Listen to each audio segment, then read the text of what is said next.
ਗੋਬਿੰਦ ਸਾਹਿਬ ਜੀ ਸ੍ਰੀ ਅੰਮ੍ਰਿਤਸਰ ਸਾਹਿਬ ਜੀ ਤੋਂ ਚੱਲ ਕੇ ਦਿੱਲੀ ਵਿਖੇ ਪਹੁੰਚਦੇ ਆ, ਜਿੱਥੇ ਗੁਰਦੁਆਰਾ ਸਾਹਿਬ ਮਜਨੂ ਦਾ ਟਿੱਲਾ ਹੈ।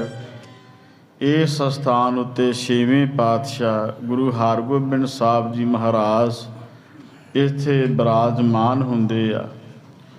ਉੱਥੋਂ ਦੀਆਂ ਸਥਾਨਕ ਸੰਗਤਾਂ ਧੰਨ ਸ੍ਰੀ ਗੁਰੂ ਹਰਗੋਬਿੰਦ ਸਾਹਿਬ ਜੀ ਮਹਾਰਾਜ ਜੀ ਦੇ ਦਰਸ਼ਨ ਕਰਨ ਵਾਸਤੇ ਪੁੱਜਦੀਆਂ ਨੇ।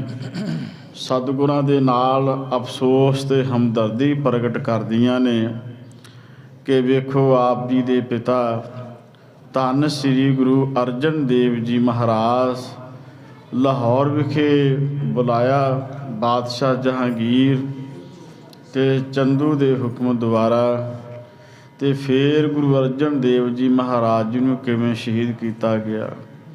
ਸੰਗਤ ਵਿਰਾਗ ਧਾਰਨ ਕਰਦੀ ਆ। 6ਵੇਂ ਪਾਤਸ਼ਾਹ ਗੁਰੂ ਹਰਗੋਬਿੰਦ ਸਾਹਿਬ ਜੀ ਮਹਾਰਾਜ ਉਹਨਾਂ ਦੇ ਚਰਨਾਂ ਵਿੱਚ ਸੰਗਤ ਨਮਸਕਾਰ ਕਰਦੀ ਹੈ। ਮਹਾਰਾਜ ਕਹਿੰਦੇ ਨੇ, ਭਾਈ ਚਿੰਤਾ ਨਾ ਕਰੋ, ਇਹ ਸਾਰਾ ਕੁਛ ਵਾਹਿਗੁਰੂ ਅਕਾਲ ਪੁਰਖ ਦੇ ਹੁਕਮ ਦੇ ਵਿੱਚ ਆ। ਇਸ ਤੋਂ ਅੱਗੇ ਕਵੀ ਸਾਹਿਬ ਜੀ ਗੁਰ ਇਤਿਹਾਸ ਕੀ ਲਿਖਦੇ ਆ। ਇਸ ਗੁਰ ਇਤਿਹਾਸ ਨਾਲ ਜੁੜਦਿਆਂ ਹੋਇਆਂ ਸਾਰੀ ਸੰਗਤ ਮੁਖ ਨੂੰ ਕਰੋ ਪਵਿੱਤਰ ਤੇ ਉਚਾਰਨ ਕਰੋ ਜੀ ਸਤਨਾਮ ਸ੍ਰੀ ਵਾਹਿਗੁਰੂ ਸਾਹਿਬ ਜੀ। ਫਿਰ ਆਖੋ ਜੀ ਸਤਨਾਮ ਸ੍ਰੀ ਵਾਹਿਗੁਰੂ ਸਾਹਿਬ ਜੀ। ਕਰਨ ਹੋਤ ਸੋ ਕਾਰਨ ਤੈਸੀ। ਸਤਿਗੁਰੂ ਸੱਚੇ ਪਾਤਸ਼ਾਹ ਮਹਾਰਾਜ ਜਿਨ੍ਹਾਂ ਦੇ ਹਜ਼ੂਰ ਬੇਅੰਤ ਸੰਗਤ ਦਰਸ਼ਨ ਪਰਸਨ ਕਰਨ ਵਾਸਤੇ ਆਈ ਆ, ਮਹਾਰਾਜ ਜੀ ਬਚਨ ਕਰਦੇ ਨੇ ਕਿ ਭਾਈ ਜੋ ਕੁਝ ਵੀ ਹੁੰਦਾ ਹੈ ਅਕਾਲ ਪੁਰਖ ਦੇ ਹੁਕਮ ਦੇ ਅਨੁਸਾਰ ਹੀ ਉਹਦਾ ਪਹਿਲਾਂ ਕਾਰਨ ਬਣਦਾ ਹੈ। ਗੁਰ ਚੋ ਚੰਦ ਪਰਤੰਤਰ ਨ ਕੈਸੀ। ਜਿਹੜਾ ਸਤਿਗੁਰੂ ਆ ਉਹ ਸਦਾ ਹੀ ਵਾਹਿਗੁਰੂ ਅਕਾਲ ਪੁਰਖ ਪਰਮੇਸ਼ਰ ਦੇ ਹੁਕਮ ਦੇ ਵਿੱਚ ਹੈ, ਉਹਦੀ ਰਜ਼ਾ ਵਿੱਚ ਹੈ, ਪਰਮਾਤਮਾ ਦੇ ਭਾਣੇ ਵਿੱਚ ਰਹਿੰਦੇ ਹਨ। ਜਹਾਂ ਅਰਾਧੇ ਤਹਾਂ ਮੌਜੂਦ। ਮਹਾਰਾਜ ਜੀ ਨੇ ਬਚਨ ਕੀਤਾ ਕਿ ਹੇ ਭਾਈ, ਜਿੱਥੇ ਵੀ ਸਤਿਗੁਰੂ ਜੀ ਨੂੰ ਆਰਾਧਿਆ ਜਾਏ ਉੱਥੇ ਹੀ ਇਹ ਗੁਰੂ ਨਾਨਕ ਸਾਹਿਬ ਜੀ ਦਾ ਘਰ ਜਿਹੜਾ ਜੀਵਾਂ ਦੀ ਸਹਾਇਤਾ ਵਾਸਤੇ ਮਦਦਗਾਰ ਬਣਦਾ ਹੈ। ਦਾਸਨ ਕੇ ਪੂਰਤ ਮਕਸੂਦ। ਜਿਹੜੇ ਵੀ ਗੁਰੂ ਘਰ ਦੇ ਸੇਵਕ ਆ, ਸੇਵਾਦਾਰ ਆ, ਮਨੋ ਭਾਵਨਾ ਲੈ ਕੇ ਆਉਂਦੇ ਆ ਗੁਰੂ ਨਾਨਕ ਸਾਹਿਬ ਜੀ ਦਾ ਘਰ, ਉਹਨਾਂ ਦੀਆਂ ਸਾਰੀਆਂ ਮੁਰਾਦਾਂ ਪੂਰੀਆਂ ਕਰਦਾ ਹੈ। ਤਿਨ ਹਿਤ ਚਿੰਤਨਾ ਕਰਿਐ ਕੋਈ। 6ਵੇਂ ਪਾਤਸ਼ਾਹ ਮੀਰੀ ਪੀਰੀ ਦੇ ਮਾਲਕ ਧੰਨ ਸ੍ਰੀ ਗੁਰੂ ਹਰਗੋਬਿੰਦ ਸਾਹਿਬ ਜੀ ਬਚਨ ਕਰਦੇ ਨੇ ਕਿ ਐ ਗੁਰੂ ਕੇ ਸਿੱਖੋ, ਗੁਰੂ ਅਰਜਨ ਦੇਵ ਜੀ ਮਹਾਰਾਜ ਜੀ ਨੂੰ ਯਾਦ ਕਰਕੇ ਉਹਨਾਂ ਦੀ ਸ਼ਹਾਦਤ ਦੀ ਬਾਬਤ ਆਪਣੇ ਮਨ ਵਿੱਚ ਕੋਈ ਚਿੰਤਾ ਨਾ ਕਰੋ, ਕੋਈ ਅਫਸੋਸ ਨਾ ਕਰੋ। ਸਤਿਗੁਰੂ ਗੁਰੂ ਅਰਜਨ ਦੇਵ ਜੀ ਮਹਾਰਾਜ ਅਕਾਲ ਪੁਰਖ ਦੀ ਰਜ਼ਾ ਵਿੱਚ ਹੀ ਇਸ ਮਾਤ ਲੋਕ ਤੋਂ ਗਏ ਨੇ। ਉਹਨਾਂ ਦੀਆਂ ਮਹਾਨ ਬਖਸ਼ਿਸ਼ਾਂ ਅੱਜ ਵੀ ਸੰਸਾਰ 'ਤੇ ਮੌਜੂਦ ਹਨ।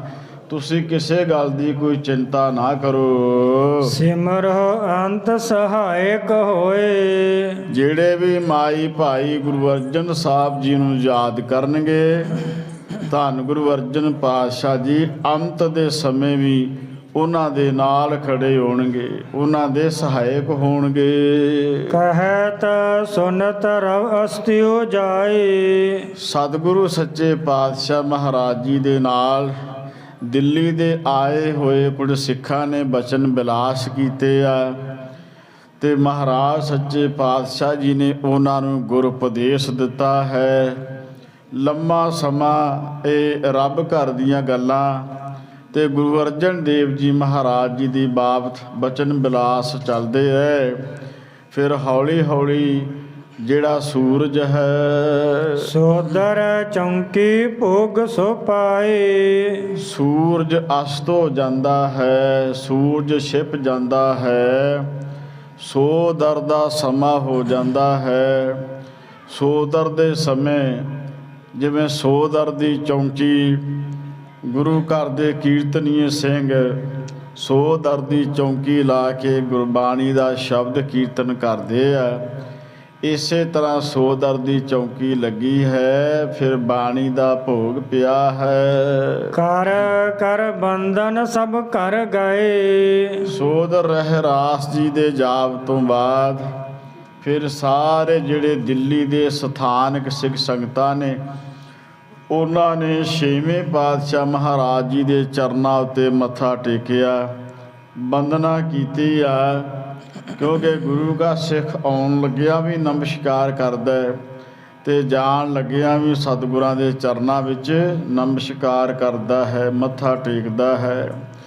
ਜਦੋਂ ਇਹ ਗੁਰੂ ਕੇ ਸਿੱਖ ਵਾਪਸ ਆਪਣੇ ਘਰ ਨੂੰ ਚੱਲੇ ਆ, ਫਿਰ ਇਹਨਾਂ ਨੇ ਸੋਦਰ ਦੀ ਚੌਕੀ ਤੋਂ ਬਾਅਦ ਜਦੋਂ ਸਮਾਪਤੀ ਹੁੰਦੀ ਆ, ਪਾਤਸ਼ਾਹ ਜੀ ਦੇ ਚਰਨਾਂ ਉੱਤੇ ਮੱਥਾ ਟੇਕਿਆ, ਫਿਰ ਆਪਣੇ ਘਰ ਨੂੰ ਸਤਿਗੁਰਾਂ ਤੋਂ ਆਗਿਆ ਲੈ ਕੇ ਗਏ ਹਨ।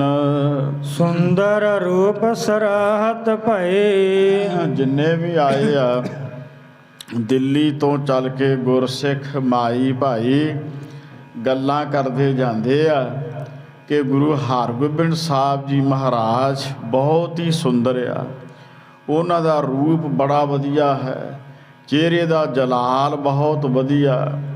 ਜਿੰਨੀਆਂ ਵੀ ਦਿੱਲੀ ਦੀਆਂ ਸਿੱਖ ਸੰਗਤਾਂ ਮਜਨੂ ਟਿੱਲਾ ਜਿੱਥੇ ਅੱਜ ਗੁਰਦੁਆਰਾ ਸਾਹਿਬ, ਉੱਥੇ ਆਣ ਕੇ ਸੰਗਤ ਨੇ ਦਰਸ਼ਨ ਕਰਦੇ ਆ ਤੇ ਘਰ ਨੂੰ ਜਾਂਦਿਆਂ ਛੇਵੇਂ ਪਾਤਸ਼ਾਹ ਜੀ ਦੀ ਬੜੀ ਸਲਾਹੁਤਾ ਕਰਦੇ ਜਾਂਦੇ ਹਨ। ਇਨਕਾ ਤੇਜ ਪ੍ਰਤਾਪ ਵਿਸਾਲਾ। ਇਹ ਗੱਲਾਂ ਬਾਤਾਂ ਕਰਦੇ ਜਾਂਦੇ ਆ ਕਿ ਗੁਰੂ ਹਰਗੋਬਿੰਦ ਸਾਹਿਬ ਜੀ ਮਹਾਰਾਜ ਜੀ ਦਾ ਜਿਹੜਾ ਤੇਜ ਪ੍ਰਤਾਪ ਆ, ਆਤਮਿਕ ਬਲ, ਆਤਮਿਕ ਸ਼ਕਤੀ ਬਹੁਤ ਜ਼ਿਆਦਾ ਹੈ। ਨਿਜ ਸ਼ਤਰਨ ਗਨ ਕੋ ਇਹ ਕਾਲਾ। ਤੇ ਇਹ ਵੀ ਬਚਨ ਕਰਦੇ ਜਾਂਦੇ ਆ, ਹੁਣ ਜਿਹੜੇ ਦੁਸ਼ਮਣ ਧੰਨ ਗੁਰੂ ਅਰਜਨ ਦੇਵ ਜੀ ਮਹਾਰਾਜ ਜੀ ਨੂੰ ਸ਼ਹੀਦ ਕਰਨ ਵਾਲੇ ਆ, ਸ੍ਰੀ ਗੁਰੂ ਹਰਗੋਬਿੰਦ ਸਾਹਿਬ ਜੀ ਮਹਾਰਾਜ ਜੀ ਅੰਦਰ ਇੰਨੀ ਵਿਸ਼ਾਲ ਸ਼ਕਤੀ ਆ, ਮਾਨੋ ਕਿ ਛੇਵੇਂ ਪਾਤਸ਼ਾਹ ਮਹਾਰਾਜ ਜੀ ਦਾ ਜਿਹੜਾ ਇਹਨਾਂ ਦੇ ਸਾਹਮਣੇ ਆਉਣਾ ਦੁਸ਼ਮਣਾਂ ਦੇ ਵਾਸਤੇ ਕਾਲ ਬਣ ਜਾਏਗਾ। ਕਿਉਂਕਿ ਜਿਹੋ ਜਿਹੀ ਕੋਈ ਭਾਵਨਾ ਲੈ ਕੇ ਗੁਰੂ ਘਰ ਵਿੱਚ ਆਏਗਾ ਉਹੋ ਜਿਹਾ ਫਲ ਪ੍ਰਾਪਤ ਕਰੇਗਾ। ਜਿਹੜੇ ਲੋਕ ਦੁਸ਼ਮਣੀ ਰੱਖਦੇ ਆ, ਚੰਦੂ ਵਰਗੇ ਪਾਪੀ, ਧੰਨ ਗੁਰੂ ਹਰਗੋਬਿੰਦ ਸਾਹਿਬ ਜੀ ਮਹਾਰਾਜ ਇਹਨਾਂ ਨੂੰ ਕੀਤੀ ਦਾ ਫਲ ਭੁਗਤਾ ਕੇ ਹੀ ਜਾਣਗੇ। ਜੰਮੂ ਸਕਲ ਕਰ ਖਾਨ ਰੋਪਾਨਾ। ਜਿਹੜੇ ਛੇਵੇਂ ਪਾਤਸ਼ਾਹ ਮਹਾਰਾਜ ਜੀ ਦੇ ਨਾਲ ਫੌਜ ਆਈ ਆ, ਗੁਰੂ ਘਰ ਦੇ ਮਹਾਨ ਗੁਰਸਿੱਖ ਪਿਆਰੇ, ਉਹਨਾਂ ਸਾਰਿਆਂ ਨੂੰ ਜਲ ਪਾਣੀ ਦਿੱਲੀ ਦੀਆਂ ਸਿੱਖ ਸੰਗਤਾਂ ਨੇ ਛਕਾਇਆ ਹੈ। ਦੀਨ ਤਰੰਗਣ ਤਰਨ ਅਰਦਾਨਾ। ਜਿੱਥੇ ਗੁਰੂ ਕੇ ਸਿੱਖਾਂ ਦੀ ਸੰਗਤ ਨੇ ਸੇਵਾ ਕੀਤੀ ਆ, ਉਹਦੇ ਨਾਲ ਨਾਲ ਜਿਹੜੇ ਮਹਾਰਾਜ ਜੀ ਦੇ ਹਜ਼ੂਰ ਘੋੜੇ ਆ, ਉਹਨਾਂ ਘੋੜਿਆਂ ਨੂੰ ਦਾਣਾ ਫੱਕਾ ਪਾਇਆ ਗਿਆ ਔਰ ਉਹਨਾਂ ਦੇ ਘਾਹ ਦਾ ਪ੍ਰਬੰਧ ਜਿਹੜਾ ਹੈ, ਤੀਲਿਆਂ ਦਾ, ਘਾਹ ਦਾ, ਪੱਠਿਆਂ ਦਾ, ਇਹ ਵੀ ਗੁਰੂ ਕੀਆਂ ਸਿੱਖ ਸੰਗਤਾਂ ਨੇ ਪ੍ਰਬੰਧ ਕੀਤਾ ਹੈ। ਬਾਹਰ ਸਬਣ ਕੀਨਸ ਬਿਸਰਾਮੋ। ਜਦੋਂ ਸਾਰਿਆਂ ਨੇ ਭੋਜਨ ਪਾਣੀ ਛਕ ਲਿਆ, ਘੋੜਿਆਂ ਨੂੰ ਵੀ ਇਸੇ ਤਰ੍ਹਾਂ ਉਹਨਾਂ ਦੀ ਖੁਰਾਕ ਦਾ ਪ੍ਰਬੰਧ ਵੀ ਦਿੱਲੀ ਦੀਆਂ ਸੰਗਤਾਂ ਨੇ ਕੀਤਾ ਹੈ। ਫਿਰ ਸਾਰੇ ਵਿਸ਼ਰਾਮ ਕਰਨ ਲੱਗੇ, ਰਾਤ ਦਾ ਸਮਾਂ ਹੋ ਗਿਆ, ਫਿਰ ਭਾਈ ਸਾਰੇ ਵਿਸ਼ਰਾਮ ਕਰਨ ਲੱਗਦੇ ਹਨ। ਸਤਿਗੁਰ ਸਿਮਰ ਰੂਪ ਅਬਰਾਮੋ। ਜਿੰਨੇ ਵੀ ਮਾਈ ਭਾਈ ਆ, ਸਾਰਿਆਂ ਨੇ ਧੰਨ ਸ੍ਰੀ ਗੁਰੂ ਹਰਗੋਬਿੰਦ ਸਾਹਿਬ ਜੀ ਮਹਾਰਾਜ ਜੀ ਦੇ ਰੂਪ ਨੂੰ ਯਾਦ ਕੀਤਾ। ਸਾਰਿਆਂ ਨੇ ਆਖਿਆ, ਮੀਰੀ ਪੀਰੀ ਦੇ ਮਾਲਕ, हे ਗੁਰੂ ਹਰਗੋਬਿੰਦ ਸਾਹਿਬ ਜੀ ਤੁਸੀਂ ਧੰਨ ਹੋ। ਥਾਨ ਮਜਨੂ ਰਹਿ ਇੱਕ ਸੰਤ, ਜਿੱਥੇ ਅੱਜ ਗੁਰਦੁਆਰਾ ਸਾਹਿਬ ਮਜਨੂ ਦਾ ਟਿੱਲਾ ਹੈ ਦਿੱਲੀ ਵਿਖੇ, ਇਸ ਥਾਂ ਤੇ ਉਸ ਸਮੇਂ ਕੋਈ ਸੰਤ ਰਹਿੰਦਾ ਹੈ, ਕੋਈ ਮਹਾਤਮਾ ਰੱਬ ਦੀ ਬੰਦਗੀ ਵਾਲਾ, ਉਹ ਇਸ ਥਾਂ ਤੇ ਰਹਿੰਦਾ ਹੈ। ਗੁਰ ਮੁਝ ਆਏ ਮਿਲੇ ਚਿਤਵੰਤ, ਉਹ ਆਪਣੇ ਮਨ ਵਿੱਚ ਅਰਦਾਸ ਕਰਿਆ ਕਰਦਾ ਸੀ ਕਿ ਹੇ ਗੁਰੂ ਨਾਨਕ ਸਾਹਿਬ ਜੀ ਮਹਾਰਾਜ ਜੀ ਦੀ ਛੇਵੀਂ ਜੋਤ, ਮੀਰੀ ਪੀਰੀ ਦੇ ਮਾਲਕ ਧੰਨ ਸ੍ਰੀ ਗੁਰੂ ਹਰਗੋਬਿੰਦ ਸਾਹਿਬ ਜੀ ਮਹਾਰਾਜ, ਮੇਰੀ ਤੁਹਾਡੇ ਚਰਨਾਂ ਵਿੱਚ ਅਰਦਾਸ ਬੇਨਤੀ ਆ, ਕਿਰਪਾ ਕਰੋ ਮੈਨੂੰ ਦਰਸ਼ਨ ਦੇਵੋ ਇਸੇ ਥਾਂ ਤੇ ਆਣ ਕੇ, ਤੇ ਮੇਰੇ ਵੱਡੇ ਭਾਗ ਬਣ ਜਾਣ, ਮੇਰੀ ਜ਼ਿੰਦਗੀ ਸਫਲ ਹੋ ਜਾਏ। ਇਹ ਜਿਹੜਾ ਸੰਤ ਸੀ ਮਜਨੂ ਟਿੱਲੇ ਦੇ, ਜਿਹੜਾ ਅੱਜ ਗੁਰਦੁਆਰਾ ਸਾਹਿਬ ਇਸ ਸਥਾਨ ਤੇ ਰਹਿੰਦਾ ਹੈ, ਤੇ ਸਦਾ ਹੀ ਆਪਣੇ ਮਨ ਵਿੱਚ ਧੰਨ ਗੁਰੂ ਹਰਗੋਬਿੰਦ ਸਾਹਿਬ ਜੀ ਮਹਾਰਾਜ ਜੀ ਦੇ ਦਰਸ਼ਨ ਕਰਨ ਵਾਸਤੇ ਉਹਨਾਂ ਨੂੰ ਯਾਦ ਕਰਦਾ ਰਹਿੰਦਾ ਸੀ, ਚੇਤੇ ਕਰਦਾ ਰਹਿੰਦਾ ਸੀ, ਜਿਵੇਂ ਕਿਸੇ ਨੂੰ ਆਵਾਜ਼ ਮਾਰੀ ਦੀ ਹੈ। ਇਹ ਮਹਾਤਮਾ ਸਦਾ ਹੀ ਛੇਵੇਂ ਪਾਤਸ਼ਾਹ ਜੀ ਨੂੰ ਯਾਦ ਕਰਦਾ ਸੀ। ਨਿਤ ਪ੍ਰਤ ਨੇਮ ਧਾਰ ਸਿਮਰੰਤਾ, ਇਹਦਾ ਨਿਤਾ ਪ੍ਰਤੀ ਨੇਮ ਆ, ਤੇ ਇਹ ਸਦਾ ਹੀ ਆਪਣੇ ਮਨ ਵਿੱਚ ਧੰਨ ਗੁਰੂ ਹਰਗੋਬਿੰਦ ਸਾਹਿਬ ਜੀ ਨੂੰ ਯਾਦ ਕਰਦਾ ਹੈ। ਪੂਜਾ ਪ੍ਰਸ਼ਨ ਪੁਰਖ ਭਗਵੰਤ, ਆਪਣੇ ਮਨ ਵਿੱਚ ਵਿਚਾਰ ਲੈ ਕੇ ਬੈਠਾ ਸੀ, ਕੁਝ ਸਵਾਲ ਸੀ ਆਪਣੇ ਮਨ ਦੇ ਵਿੱਚ, ਕੁਝ ਪ੍ਰਸ਼ਨ ਸੀ ਮਨ ਦੇ ਵਿੱਚ ਕਿ ਸਰਬ ਵਿਆਪਕ ਸਤਿਗੁਰੂ ਜੀ ਜਦੋਂ ਆਉਣਗੇ, ਜਿਹੜੇ ਇਸ ਦੀਨ ਲੋਕ ਦੇ ਮਾਲਕ ਆ, ਭਗਵਾਨ ਆ, ਤੇ ਮੈਂ ਉਹਨਾਂ ਦੇ ਪਾਸੋਂ ਇਸ ਬਾਰੇ ਗਿਆਨ ਪ੍ਰਾਪਤ ਕਰਾਂਗਾ। ਇਹ ਕੁਝ ਸਵਾਲ ਆਪਣੇ ਮਨ ਵਿੱਚ ਲੈ ਕੇ ਬੈਠੇ ਸਨ। ਆਇਆ ਜਬ ਭਇ ਕੰਤ, ਅਰਦਾਸ ਕਰਦੇ ਆ ਆਪਣੇ ਮਨ ਵਿੱਚ ਇਹ ਵੀ ਚਿਤਵਦਾ ਸੀ, ਜਦੋਂ ਸੱਚੇ ਪਾਤਸ਼ਾਹ ਮਹਾਰਾਜ ਜੀ ਆਉਣਗੇ, ਮੈਂ ਇਕਾਂਤ ਵਿੱਚ ਉਹਨਾਂ ਦੇ ਕੋਲ ਬੈਠ ਕੇ ਆਪਣੇ ਸਵਾਲਾਂ ਦਾ ਜਵਾਬ ਲੈ ਲਵਾਂਗਾ। ਦੇਖ ਦਰਸ ਗੁਰ ਕੋ ਹਰਖੰਤ, ਹੁਣ ਜਦੋਂ ਇਸ ਨੂੰ ਪਤਾ ਲੱਗਿਆ ਕਿ ਸਤਿਗੁਰੂ ਮਹਾਰਾਜ ਜੀ ਆ ਗਏ ਆ, ਇਸ ਸਥਾਨ ਉੱਤੇ ਛੇਵੇਂ ਪਾਤਸ਼ਾਹ ਜੀ ਪਹੁੰਚ ਗਏ ਆ, ਇਕਾਂਤ ਵਿੱਚ ਵੇਖਿਆ ਕਿ ਹੁਣ ਸੱਚੇ ਪਾਤਸ਼ਾਹ ਮਹਾਰਾਜ ਜੀ ਦੇ ਕੋਲ ਹੋਰ ਦੂਸਰਾ ਕੋਈ ਨਹੀਂ ਆ। ਇਸ ਸੰਤ ਮਹਾਤਮਾ ਨੇ ਵੇਖਿਆ ਕਿ ਸਤਿਗੁਰੂ ਮਹਾਰਾਜ ਜੀ ਇਕੱਲੇ ਹੀ ਬਿਰਾਜਮਾਨ ਆ। ਮਹਾਰਾਜ ਜੀ ਦੇ ਕੋਲ ਜਾਂਦਾ ਹੈ, ਸਤਿਗੁਰਾਂ ਦੇ ਦਰਸ਼ਨ ਕਰਦਾ ਹੈ, ਤੇ ਬੜਾ ਨਿਹਾਲ ਹੁੰਦਾ ਹੈ, ਬੜਾ ਖੁਸ਼ ਹੁੰਦਾ ਹੈ। ਗੁਰੂ ਕਾ ਦਰਸ਼ਨ ਦੇਖ ਦੇਖ ਜੀਵਾ, ਗੁਰੂ ਕੇ ਚਰਨ ਧੋਏ ਧੋਏ ਪੀਵਾ, ਦਰਸ਼ਨ ਦੇਖ ਜੀਵਾ ਗੁਰ ਤੇਰਾ, ਪੂਰਨ ਕਰਮ ਹੋਏ ਪ੍ਰਭ ਮੇਰਾ। ਮਨ ਨੂੰ ਚਾਅ ਚੜ ਗਿਆ, ਮਨ ਵਿੱਚ ਬਹੁਤ ਖੁਸ਼ੀ ਹੋਈ ਹੈ। ਸਾਦਰ ਕਰਿਓ ਬਿਠਾਵਨ ਪਾਸ, ਮਹਾਰਾਜ ਸੱਚੇ ਪਾਤਸ਼ਾਹ ਜੀ ਨੂੰ ਬੇਨਤੀ ਕੀਤੀ, ਤੇ ਇਸ ਥਾਂ ਤੇ ਹੀ ਇਹਦਾ ਟਿਕਾਣਾ ਸੀ ਜਿੱਥੇ ਰਹਿੰਦਾ ਮਜਨੂ ਦੇ ਟਿੱਲੇ ਵਿਖੇ। ਮਹਾਰਾਜ ਜੀ ਨੂੰ ਬੇਨਤੀ ਕਰਕੇ ਆਪਣੇ ਘਰ ਵਿੱਚ ਲੈ ਗਿਆ, ਬੜੇ ਪਿਆਰ ਦੇ ਨਾਲ ਇਸਨੇ ਬਿਠਾਇਆ ਹੈ। ਕਰ ਬੰਧਨ ਪਦ ਪਰੇ ਹੁਲਾਸ, ਸ੍ਰੀ ਗੁਰੂ ਹਰਗੋਬਿੰਦ ਸਾਹਿਬ ਜੀ ਦੇ ਚਰਨਾਂ ਉੱਤੇ ਇਸ ਸੰਤ ਨੇ ਮੱਥਾ ਟੇਕਿਆ, ਮਹਾਰਾਜ ਜੀ ਨੂੰ ਬੰਦਨਾ ਕੀਤੀ ਹੈ।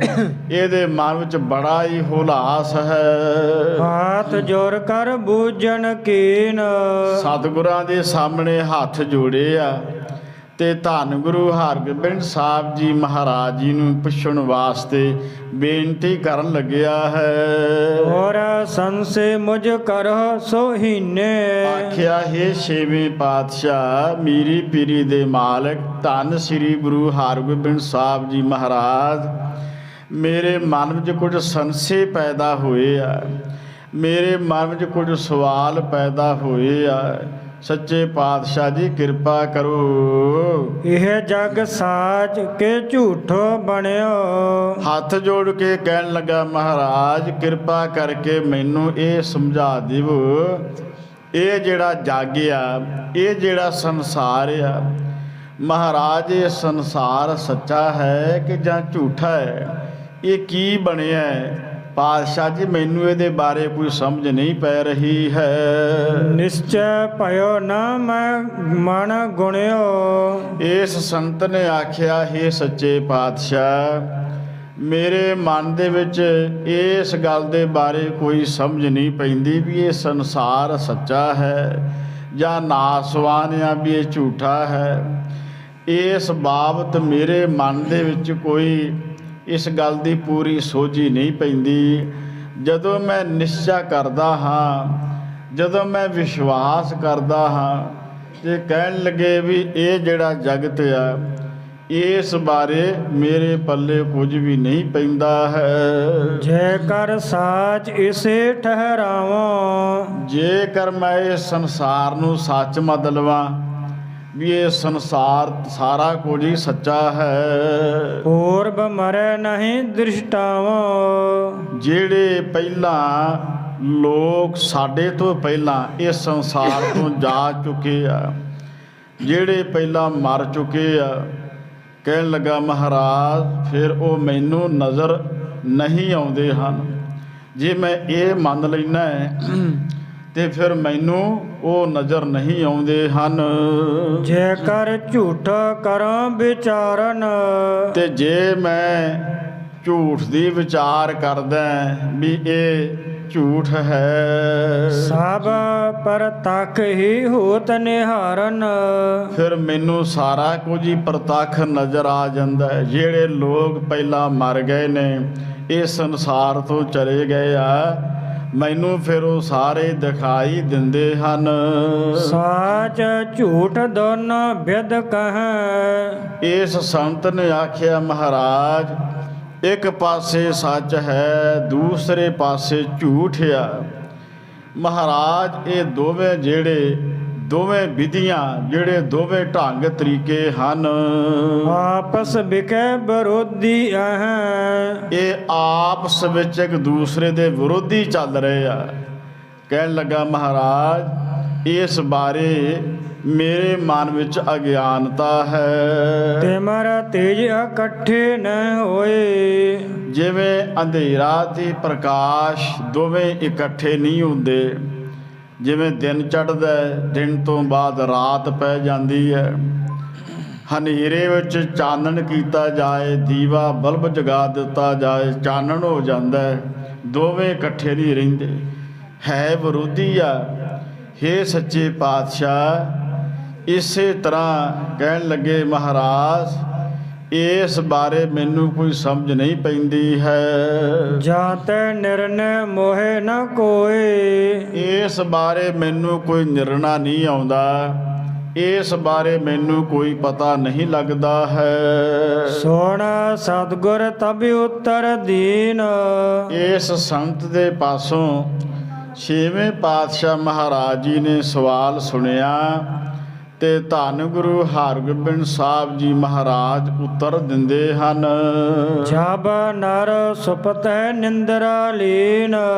ਮਹਾਰਾਜ ਬਚਨ ਕਰਦੇ ਨੇ, ਜਿਵੇਂ ਕੋਈ ਮਨੁੱਖ ਸੌਂਦਾ ਹੈ ਤੇ ਸੁੱਤੇ ਪਏ ਨੂੰ ਕੋਈ ਸੁਪਨਾ ਆਉਂਦਾ ਹੈ। ਸੁਪਨ ਅਵਸਥਾ ਜਬ ਹੂੰ ਪਾਏ।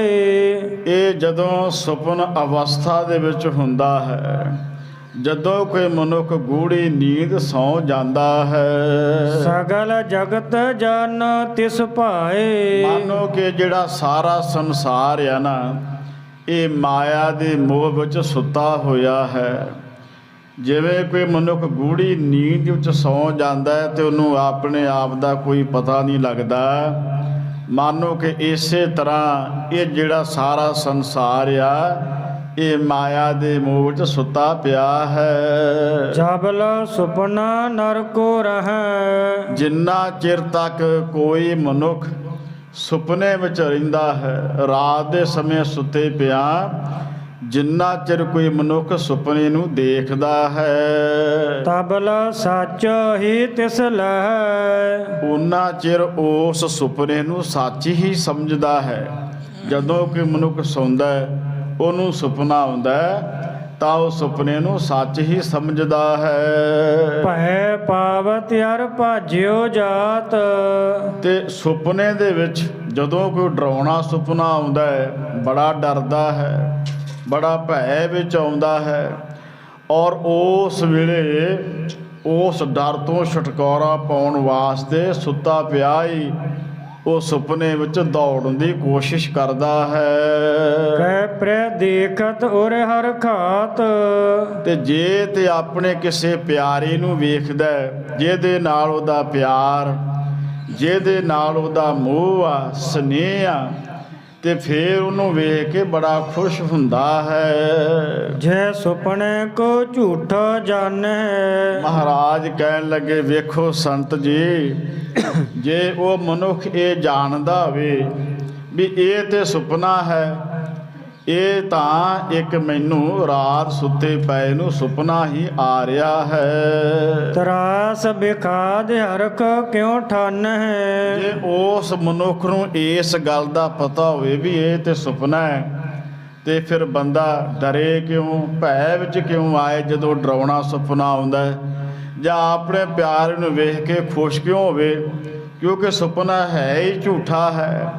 ਛੇਵੇਂ ਪਾਤਸ਼ਾਹ ਮਹਾਰਾਜ ਜੀ ਨੇ ਆਖਿਆ ਸੰਤ ਜੀ, ਅਸਲ ਵਿੱਚ ਸੁੱਤੇ ਪਏ ਮਨੁੱਖ ਨੂੰ ਇਸ ਬਾਰੇ ਕੁਝ ਵੀ ਪਤਾ ਨਹੀਂ ਹੁੰਦਾ ਹੈ। ਤਬ ਸੱਚ ਲਖ ਕੇ ਸਭ ਕਰੈ। ਬਸ ਇਹ ਜਿਹੜਾ ਸੰਸਾਰ ਆ ਇਹਦੀ ਹਾਲਤ ਵੀ ਸੁਪਨੇ ਦੇ ਵਾਂਗ ਆ।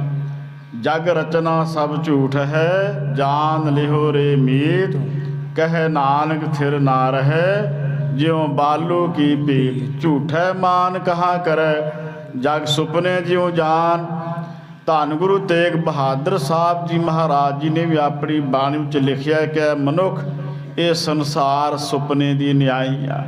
ਗੁਰੂ ਨਾਨਕ ਸਾਹਿਬ ਜੀ ਨੇ ਤਾਂ ਹੀ ਆਖਿਆ ਕੂੜ ਰਾਜਾ ਕੂੜ ਪਰਜਾ, ਕੂੜ ਸਭ ਸੰਸਾਰ, ਕੂੜ ਮੰਡਪ ਕੂੜ ਮਾੜੀ, ਕੂੜ ਬੈਸਣਹਾਰ, ਕੂੜ ਸੋਇਨਾ ਕੂੜ ਰੂਪਾ, ਕੂੜ ਪਹਿਨਣਹਾਰ।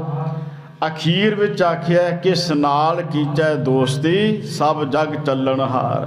ਤੋ ਛੇਵੇਂ ਪਾਤਸ਼ਾਹ ਜੀ ਨੇ ਆਖਿਆ ਸੰਤ ਜੀ, ਜੇ ਮਨੁੱਖ ਨੂੰ ਪਤਾ ਹੋਵੇ ਤਾਂ ਭੈ ਵਿੱਚ ਕਿਉਂ ਆਵੇ ਡਰਾਉਣੇ ਸੁਪਨੇ ਨੂੰ ਵੇਖ ਕੇ। ਜੇ ਇਸ ਗੱਲ ਦਾ ਪਤਾ ਹੋਵੇ ਝੂਠਾ ਹੀ ਆ, ਆਪਣੇ ਪਿਆਰੇ ਨੂੰ ਵੇਖ ਕੇ ਮਨੁੱਖ ਖੁਸ਼ ਨਹੀਂ ਹੁੰਦਾ ਹੈ। ਧੀਰਜ ਬਿਨ ਸੱਚ ਕਿਉਂ ਗਿਰੈ। ਮਹਾਰਾਜ ਕਹਿਣ ਲੱਗੇ ਇਹ ਅਕਾਲ ਪੁਰਖ ਪਰਮਾਤਮਾ ਦਾ ਮਨੁੱਖ ਨੂੰ ਅਸਲ ਵਿੱਚ ਪੂਰਨ ਗਿਆਨ ਨਹੀਂ ਹੈ। ਜੇ ਗਿਆਨ ਹੁੰਦਾ ਤੇ ਫਿਰ ਡਿੱਗਦਾ ਕਿਉਂ। ਜਾਗਰਤ ਜਬ ਅਵਸਥਾ ਪਾਏ। ਜਦੋਂ ਜਾਗਰਤ ਅਵਸਥਾ ਵਿੱਚ ਆਉਂਦਾ ਹੈ, ਕਿਉਂਕਿ